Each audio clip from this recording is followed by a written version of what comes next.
Johnny Miller now at the 17th tee. Now this 17th could be a very decisive hole.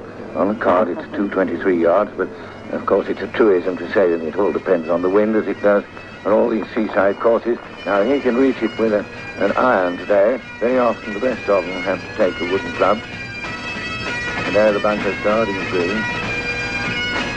He's coming from our right to do this.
Well, this course is going to be tough. If we can only have one, if our bad round is 73, we'll probably have a good chance of winning it by Sunday.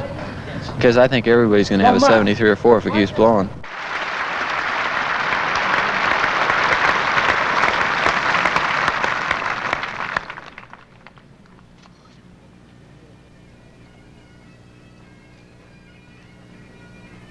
Having not won a major tournament, I really don't feel that I'm a world-class player or a great player. I think I'm a very good player, but I measure greatness in this game by people that win major tournaments. And there are so few players that do win major tournaments in their career. And during the eras that you do compete in, that it just separates you from the average, you know, guy that wins, you know, 3 or 4 or 5 in his career of those so-called other minor tournaments. That's the difference.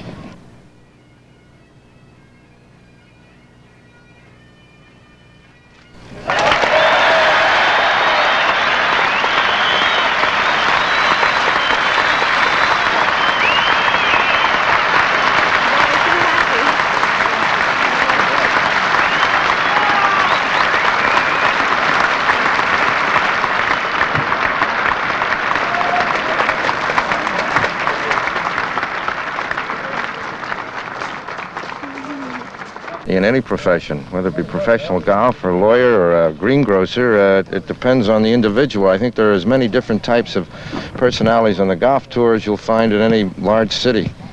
Some of them are very content with it. Others will never be content with it. They'll always be frustrated, always be stretching for that extra thing. And so I hate to give an answer so vague as that, but I think that's one of the attractions of professional golf, that it's as different as the people that are playing it. They all are individualist as against a team sport.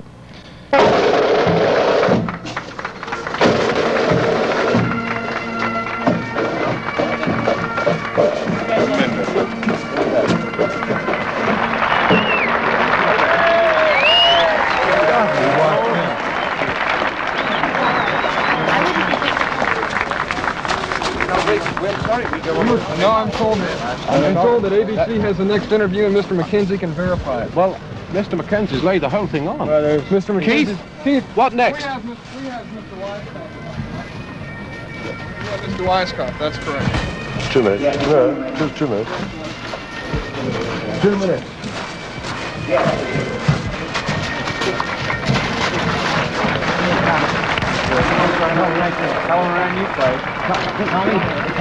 Oh, I'm sorry. 2 minutes.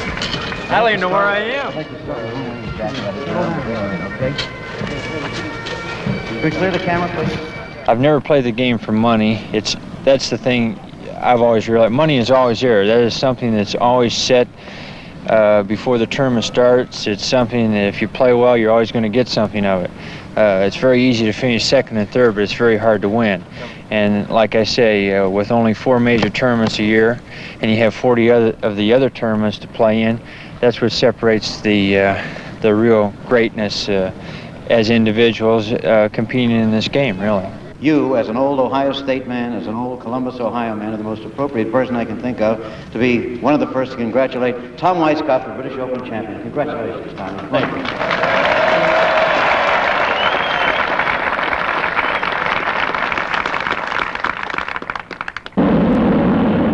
Ed Barner, you're a manager, one of the best known and best reputed of managers of professional golf players.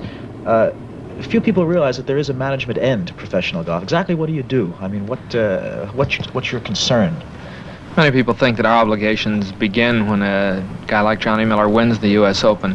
In reality, our responsibilities to Johnny began about 5 years ago when we signed him when he turned pro. Actually, when he won the Open, we don't go around and start twisting arms around the country to try and develop income. We've developed contracts that are functioning and that in and of themselves improve themselves because of his performance. So upon performance, all of Johnny's contracts improved automatically, and therefore they're worth what he's worth at that point. It would be a very unwholesome situation and very difficult for me to go around and start twisting everyone's arms at Sears and Ford and McGregor and all of the companies that we have excellent relationships with. So we just don't function that way.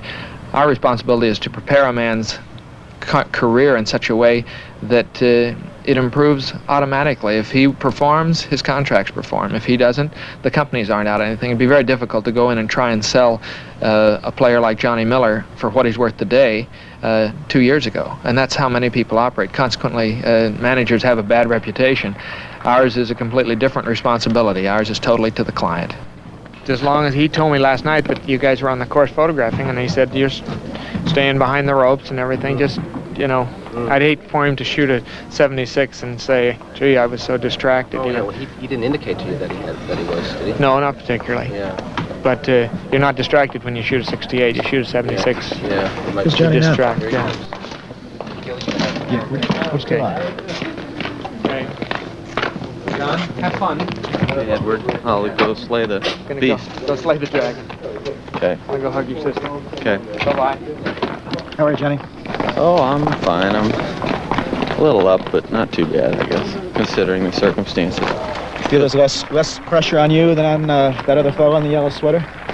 I imagine, you know, he hasn't won a major championship, and I just got finished winning one, so 2 would be cream on the top, so I'm just going to go play. Yeah. And if it, you know, you can't predict these things. If he shoots 66, that's pretty hard to beat him, but then again, maybe I'll shoot 75 and win, but, you know, so you just got to go play. Play smart. If I don't make any mental errors, I'll be happy. I find that all individual sports like track and field and golf, that the people are much more introspective, and that usually you will get a far more interesting interview from them because they are that type. Many of them are very gregarious and outgoing, of course, but they're out there alone in their profession, and that makes them something a little special. And I find most of them are rather philosophical, whether they know it or not, you know. Mm-hmm. You know, your golf is like a drug. You know, it gets into your system. And I've been playing now for 20 years and have had ambitions that I've wanted to achieve. All right, I've won the major championships and some of them twice. But I don't know, it's in your system. You like to compete. And, you know, particularly the major championships. This is really, this I must say, is a little different to the average tournament that we do play. But I can't pinpoint it and tell you exactly what it is. It's a very hard thing to put it down. I'm not like Arnold Palmer or Jack Nicklaus. They just really love to come out here and play, although it's always hard to speak for anybody else, but this is not my idea of real happiness. Mm-hmm. Although I must say this, that I am very, very grateful for what golf has done for me. There's a lot more expected from professional golfers today. When they go to a tournament, they have pro-ams responsibilities, they have responsibilities to manufacturers. Their time is no longer their own, and so consequently our responsibility is to make time for their family, make time for their personal life, and that's as important, we feel. In preparation for this tournament, for example, when Johnny won the Open, instead of a updated schedule, we cut back on his schedule so he'd be better prepared to play here, and we hope for the best.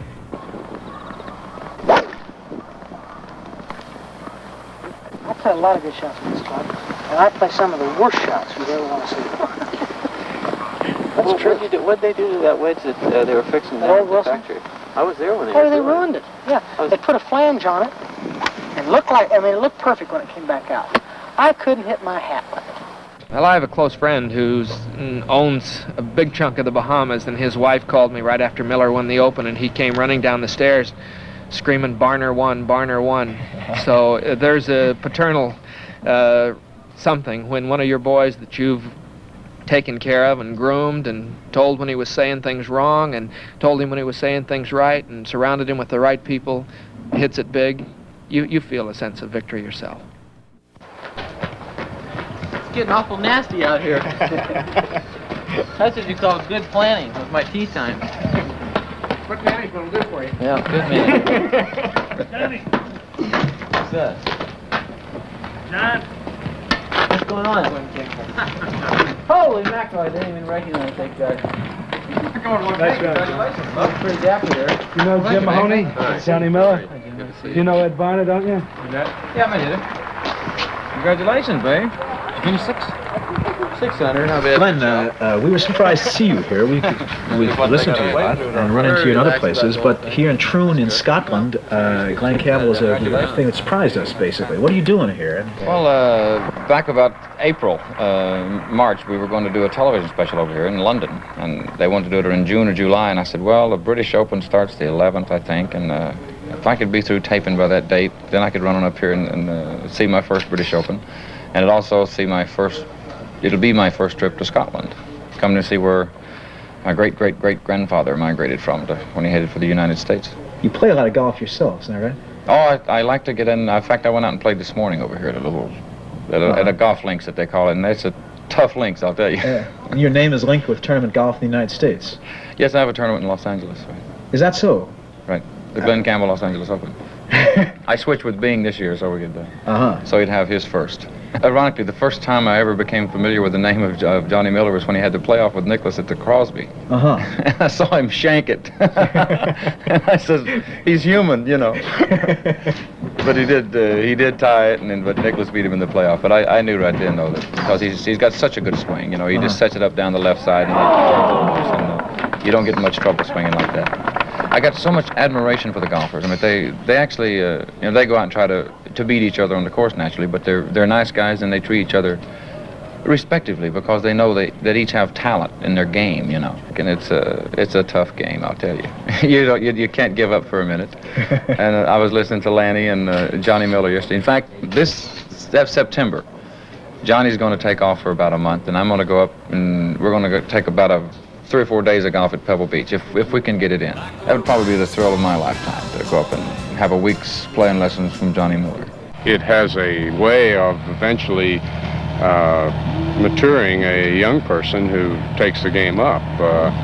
It sometimes takes a little longer than we might think, but certainly there's no question about one thing. It does help make an individual grow up or mature and become a man, or more of a man, and I think certainly more aware of people around him. Well, I think I enjoy the game of golf, whether it's tournament play or just practice rounds or just out hitting balls by myself. The game of golf is, I have always felt exciting. It's a challenge to play a golf shot the way you see it and to play one to the best of your ability. Some people have more ability than others. Some people can move the ball left to right, right to left, and that's what I strive for, is to be able to work the golf ball, not to just stand there and hit it, and what we call in the States ball beaters. And just batting relentlessly with his bulldog-like determination, hour after hour, against a little white ball, as these fellows will do. Do they have to turn anything off in order to do that? Well, I think they do. Those that are able to do it without causing themselves any psychic harm, obviously, are the most fortunate. Yes, you've got to have tremendous powers of concentration. And it's very interesting if you just off the top of your head go down the lane. Trevino is always talking, laughing. That's one way he gets rid of his thing. Some of them are very dour, very silent, very mask-like features. Everybody has a different way to relieve that tension and to keep their concentration. And those that are able to leave it after the round, I guess, are happier for it. Many can't, you know. So in a golfer, then, you see a happy man, basically. If he's winning, he's a happy man, yes. I think, generally speaking, though, if you want to go in generalities, most of them feel that they're very fortunate to be able to make their money in this kind of life, although it is very difficult at times. All you have to do is look at the boys that have to qualify every Monday on that tour, and if they don't make the cut, they're right in that car driving 600 miles to qualify for the next one. You shot a 154 today, right? I did, yes. For the past 2 days. And Not it's very 10 good. over par. It Do you is. think you have a chance of making the cut with that score? No, I don't think so, no. It looks as if 152 is going to qualify at the moment. 152. Yes. And you played with Arnold Palmer the last 2 days. I have, yes. Doesn't make it very easy. No, it's a bit different than playing with Joe Soap down the road, you know? Right. You've been on the Ryder Cup team? I have, yes. For yes. the past what? Well, for the past, in 1967. Right. For the past one time. And where was that held that year? In Houston, Texas. In fact, I played Arnold in the Ryder Cup match over there. And you are one of the regular competitors on the European circuit? I am, yes. Yes, I play every week, and I've played every week for the last 10 years. And so you're able to make a very good living playing over here. Have you ever played in America on a regular basis? Yes, after I got in the Ryder Cup team in '67, I went to the school at West Palm Beach. Right. And qualified for my card in the school, and actually played tournaments over there for about 18 months. I kept my card the first year, and then the next year I didn't play sufficient tournaments, so they took my card away. I don't see anybody who can really become a world champion today who doesn't compete in America. I think these fellows that are happy to compete in Britain and in other places and go along the tour that way, they got no chance of being world champions. It's a different way of life over here. I like traveling around in my own car, going back and seeing my parents and that at the weekend, and after the tournament, you know, maybe early for one day, and then you're off again. But I mean, you have to travel maybe 150 miles to the next tournament, whereas in the States, you know, you might leave Tucson and have to play at Doral in Miami the next week. And I mean, it's sort of 3 to 4 days in the car, or flying 2,500 miles, and it's a different life.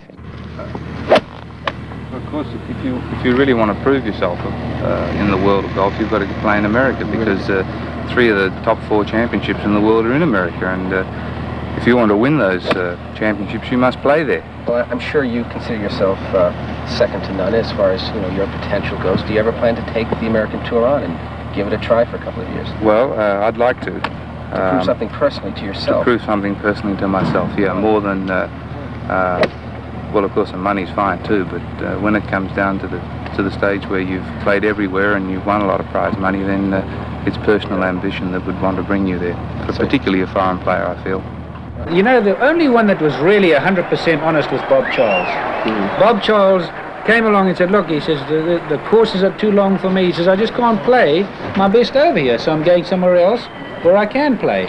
And a lot of the other fellas, I mean, you take a fella like Peter Thompson. I mean, he used to play there, and all of a sudden he couldn't win, so he didn't continue to play there. And the thing is this, that I can't help but feel that these fellas, they play over there, and they might have 5 people, if 5, walking around with them. Whereas in their home countries and in Europe, they big names, and they have maybe 5,000 people walking around with them. And this affects their ego, because ego is a big thing with all of us, myself, you, everybody. But I think you've got to swallow that ego, and if you want to become a champion, And when I call a champion, you know, the average man in the street, he says everybody's a great player just because they are professionals and because they win tournaments. I mean, a fellow like Peter Thompson, in my opinion, has won 5 British Opens, but he's not a great player. A great player is a man that can win everywhere. Arnold Palmer, Jack Nicklaus, Ben Hogan, Sam Snead. These are my... Lee Trevino. And yourself. Well, you don't talk about yourself, but these are fellas that can win everywhere. I mean, if you take Muhammad Ali and put him in the ring, he boxes as well here as he did in America. You take him to Timbuktu, he boxes well. And so if a man is a champion, he plays everywhere and he plays well and he wins everywhere. I think this year in Japan, for instance, they're playing for something like about $2.5 million, which is quite a sizable sum, and then over here they're playing for about $1.5 million also. Where do you play mostly? Well, mostly in Japan and a little bit in Europe.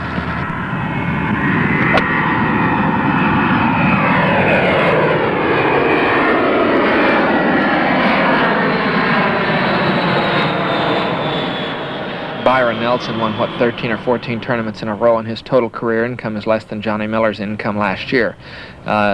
It's just the dollars are very different today. The companies are very sports-oriented.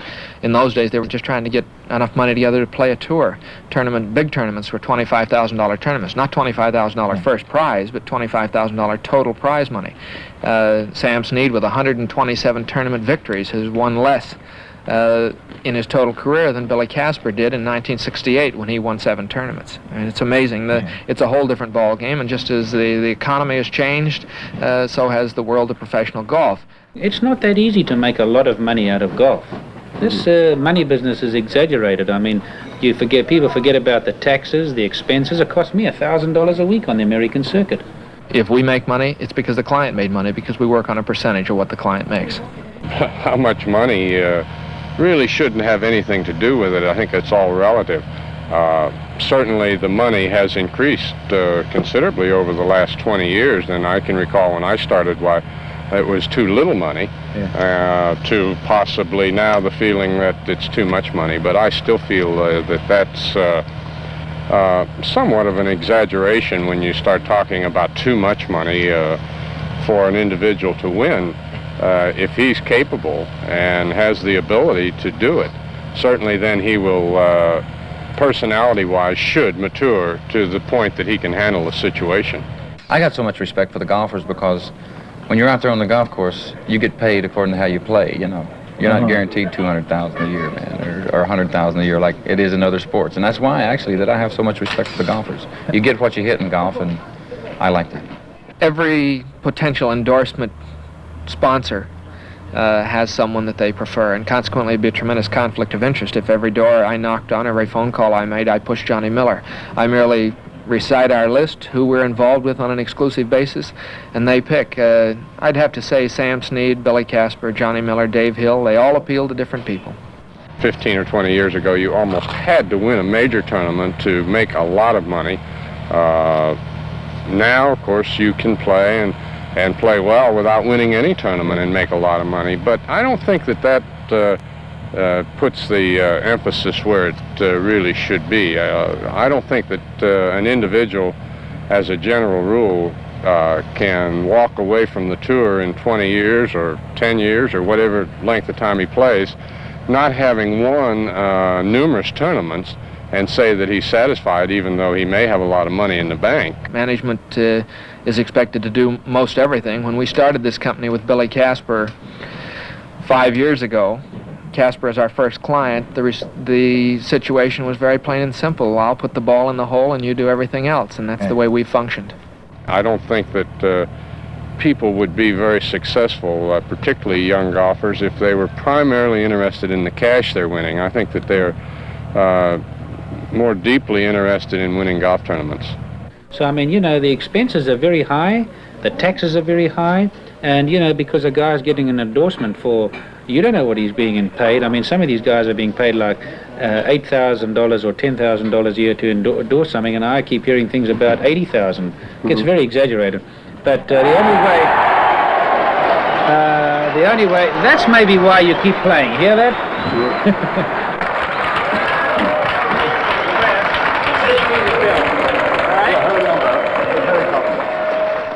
I have to be in London for some meetings on Sunday. It's a great atmosphere for golf. It's taken me 4 years to learn how to play that little ball and learn how to play over here. Marseille, France on Monday. I really wanted to win this tournament more than any other major tournament I ever played. To Alicante, Spain on Tuesday. To La Manga, Spain on Wednesday. Madrid on Thursday and Friday.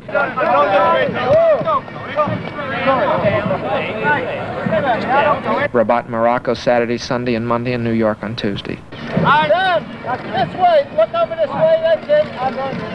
Now that's the trees over here. Well, right here. This way. It's all around here. This way. That's right. Give me a kiss with me. That's it. One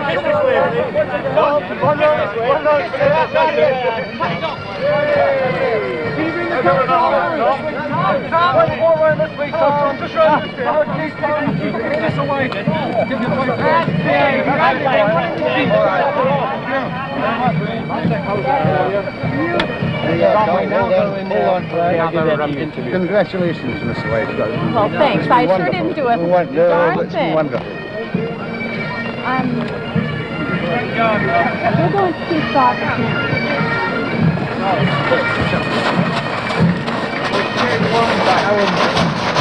I'm so bad, I'd probably drop it. I'm having that engraved right away, so when you take it away, okay, you'll have your name on it. Straight into, Where are we going next? into a press interview. Okay.